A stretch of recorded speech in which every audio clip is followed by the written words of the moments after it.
നമസ്കാരം.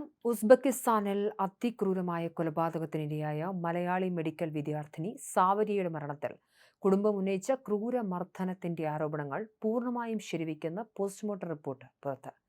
ആലപ്പുഴ മെഡിക്കൽ കോളേജിൽ വെച്ച് നടത്തിയ പോസ്റ്റ്മോർട്ടത്തിന്റെ ഞെട്ടിക്കുന്ന വിവരങ്ങളാണ് ഇപ്പോൾ പുറത്തുവന്നിരിക്കുന്നത്.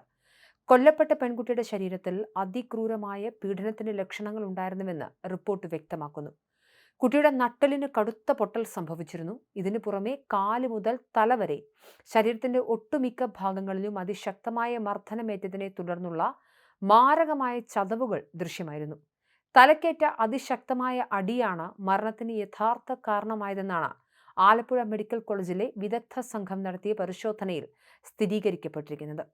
ഉസ്ബെക്കിസ്ഥാനിലാണ് ഈ അതിക്രൂരമായ കുറ്റകൃത്യം നടന്നതെങ്കിലും പെൺകുട്ടിയുടെ കുടുംബത്തിന്റെ പരാതിയിൽ കേരളത്തിൽ രജിസ്റ്റർ ചെയ്തിരിക്കുന്ന കേസിന്റെ പ്രാഥമിക നടപടിക്രമങ്ങൾ വളരെ വേഗത്തിൽ പൂർത്തിയാക്കാനുള്ള ഊർജിത നീക്കത്തിലാണ് ഹരിപ്പാട് പോലീസ്.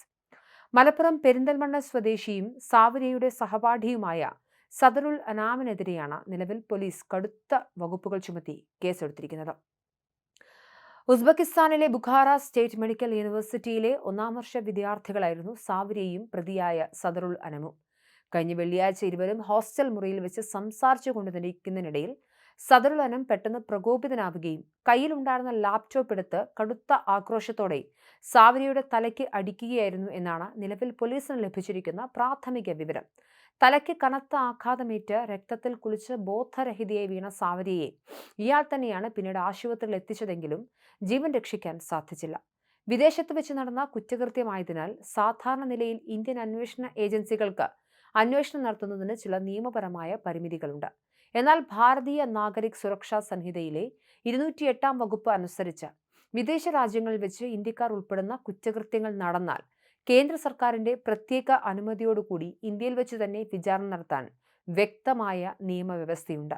സാവരിയയുടെ കേസിൽ നിലവിൽ ഉസ്ബെക്കിസ്ഥാനിൽ നടക്കുന്ന വിചാരണ നടപടികൾ കൃത്യമായി നിരീക്ഷിച്ച ശേഷം ആവശ്യമെങ്കിൽ BNSSലെ ഈ പ്രത്യേക നിയമവ്യവസ്ഥ ഉപയോഗിച്ച് പ്രതിയെ നാട്ടിലെത്തിച്ച് വിചാരണ ചെയ്യുന്നതിനെക്കുറിച്ചും ഹരിപ്പാട് പോലീസ് ഗൗരവമായി ആലോചിക്കുന്നുണ്ട്. സംഭവത്തിന്റെ ഗൗരവം കണക്കിലെടുത്ത ലോക്കൽ പോലീസിൽ നിന്നും കേസിന്റെ അന്വേഷണം ഉടൻ തന്നെ ക്രൈംബ്രാഞ്ചിന് മാറുന്ന കാര്യവും ആഭ്യന്തര വകുപ്പ് പരിഗണിക്കുന്നുണ്ട്. കൊല്ലപ്പെട്ട പെൺകുട്ടിയുടെ മാതാപിതാക്കളുടെയും അടുത്ത ബന്ധുക്കളുടെയും വിശദമായ മൊഴി പോലീസ് ഉടൻ തന്നെ നേരിട്ട് രേഖപ്പെടുത്തും. പ്രതിയായ സദറുൽ അനാം പെൺകുട്ടിയെ നിരന്തരമായി മതപരിവർത്തനത്തിന് നിർബന്ധിച്ചിരുന്നു എന്നതടക്കം കുടുംബം ഉന്നയിച്ച വളരെ ഗുരുതരമായ എല്ലാ ആരോപണങ്ങളും കൃത്യമായി അന്വേഷിക്കുമെന്നും ഉന്നത പോലീസ് ഉദ്യോഗസ്ഥർ വ്യക്തമാക്കിയിട്ടുണ്ട്. ഉസ്ബെക്കിസ്ഥാനിലെ ഇന്ത്യൻ എംബസിയുമായി ബന്ധപ്പെട്ട് കൂടുതൽ രേഖകൾ ശേഖരിക്കാനും പോലീസ് നീക്കം ആരംഭിച്ചു കഴിഞ്ഞു. വരും ദിവസങ്ങളിൽ കേസ് ക്രൈംബ്രാഞ്ചിന് മാറുന്നതോടുകൂടി കൂടുതൽ നിർണായക വിവരങ്ങൾ പുറത്തുവരുമെന്ന് തന്നെയാണ് പ്രതീക്ഷിക്കുന്നത്.